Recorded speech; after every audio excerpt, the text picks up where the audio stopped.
CapFab, en fait, c'est un lieu qui a été créé par Cap Digital et qui a pour but de promouvoir l'innovation dans les secteurs de l'éducation, de la formation et de la transformation des métiers. Donc c'est un lieu, donc vous êtes ici chez nous, qui permet à toutes les structures et les entreprises qui s'intéressent aux questions de l'éducation et de la formation de venir s'informer, apprendre, expérimenter toutes les nouvelles innovations qui se font dans ce secteur-là.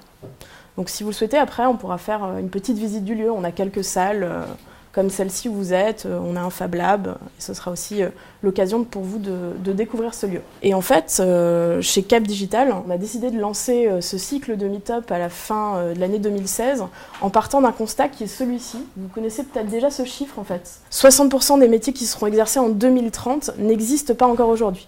Donc c'est une phrase qui fait un peu le buzz et qui est assez lourde de sens. Et effectivement, nous, Cap Digital, on baigne dans l'innovation grâce à nos membres et ça nous permet d'être au courant de tous ces nouveaux métiers qui se créent, qui se développent, de toutes ces nouvelles actualités. Mais on se rend compte aussi qu'à côté de ça, il y a d'autres personnes qui, elles, n'ont pas connaissance de ces métiers qui se développent. Et c'est pour ça qu'on a décidé, en fait, de lancer ce cycle de meet-up sur les nouveaux métiers. Donc ce rendez-vous, c'est déjà notre 5e rendez-vous depuis le mois de janvier 2017.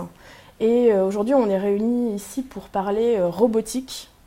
Et donc c'est notre 5e rendez-vous. On en a fait un sur les Fab Labs, un autre sur le e-sport, un sur les drones, un sur l'image. Et là, on arrive à terme de ce cycle et il y aura une restitution le 10 juin lors du festival Futur en scène. Donc, je vous invite tous à venir assister à notre petite conférence de restitution qui va s'intituler « Mon métier en 2030 ». Et cette conférence sera aussi rejouée lors du festival Viva Technologie le 17 juin. Donc voilà nos prochaines échéances. Donc j'étais un peu prise de court quand ce matin on m'a demandé de venir présenter ce meet-up sur la robotique. Et au final, je me suis dit que les robots aujourd'hui font partie intégrante quand même de notre quotidien. Donc déjà, qui a un robot chez lui? Et qu'est-ce qu'il fait ton robot? C'est moi qui l'ai fabriqué, il fait pas grand chose, je le commande, mais c'est comme je suis roboticien. D'accord. Et toi? Pour ma part, un drone et un robot qui est contrôlé du coup par un smartphone. Et je m'amuse à créer des applications pour essayer de le programmer de différentes manières. D'accord. Et est-ce que vous savez quand est-ce que le terme de robot est apparu pour la première fois? Ouais, ça va être des devinettes comme ça, hein. Il va en avoir beaucoup. En latin, c'est robota. On y est presque. Voilà, là on touche au but en fait. C'est un terme qui est apparu pour la première fois en 1920 dans une pièce de théâtre de science-fiction d'un auteur tchèque dont le nom est imprononçable, je vais pas me permettre de l'écorcher. Et en fait, ça vient du terme robota qui en slave veut dire travail ou corvée. Et dans sa pièce de théâtre, il avait nommé l'un des personnages Robota parce que c'était un serviteur robot qui avait pour but vraiment de servir les humains avec une forme humanoïde.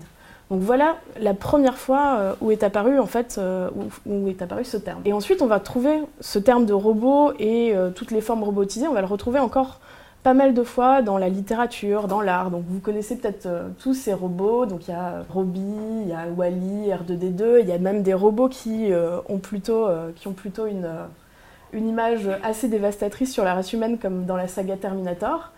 Donc au départ, le terme robot, il est utilisé plutôt dans l'art, dans la littérature. Et dans les années 50, il y a les scientifiques et les mathématiciens qui commencent à s'intéresser un petit peu à la question des robots. Et c'est là que naît, en fait, à proprement parler, la robotique.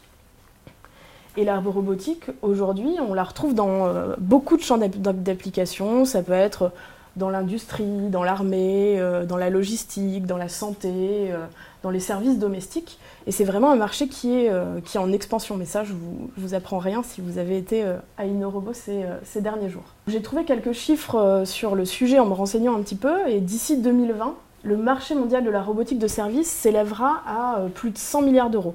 Donc c'est quand même un marché qui est en pleine expansion.